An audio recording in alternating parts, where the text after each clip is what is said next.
Sveiki gyvi, čia Tomas. Seniai besimatėm, buvau biškelį pradingęs. Mėnesį gal, bet nusprendžiau vėl sukurti video, nes žiūriu, subscriberiai kažkaip patys auga, todėl galvoju, gal visgi kažkam patikau, todėl reikia sukurti video. Tai va, buvau truputėlį pradingęs, kaip mėnesį. Nekūriu video, nežinau, nes mokslai, baiginėjau mokslus, reikėjo užbaigti, padaryti daug darbų, rašiau, panašiai. O va, šią savaitę dirbau biškelį. Dirbau statybose, dirbau kažkur ten, koks skirtumas, svarbu moka.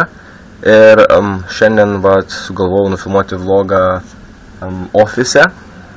Šiandien sekmadienis, dirbu, tiek.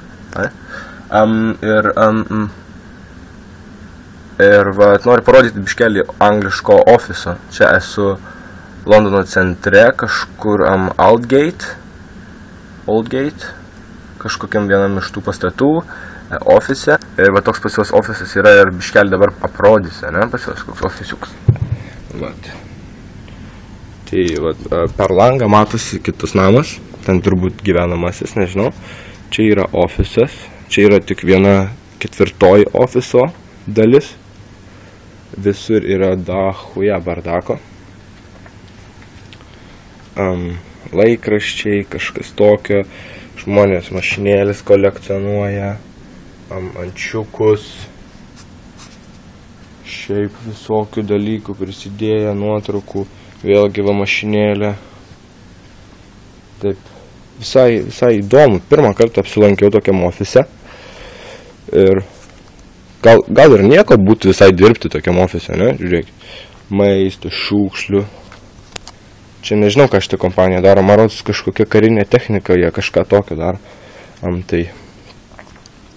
Tai va tokių dalykų, čia kitas ofisas. Va šitą vietą man baisiai patiko. Dar ne šitą, bet va. Čia vėlgi mašinėlių. Bananas.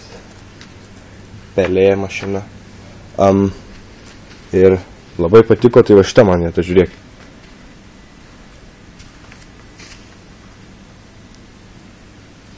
Guminukų. Daug guminukų. Nežinau, kam čia jie padėti, bet aš neimu, nes negalima. Dirbu kitą darbą, o ne ofise. Čia darbo kažkieno prisiminimų sieną kažkokią. Vienu žodžiu, žmonės ofisą pasidarė kaip namuose, žinai, ateina, padirba, išeina.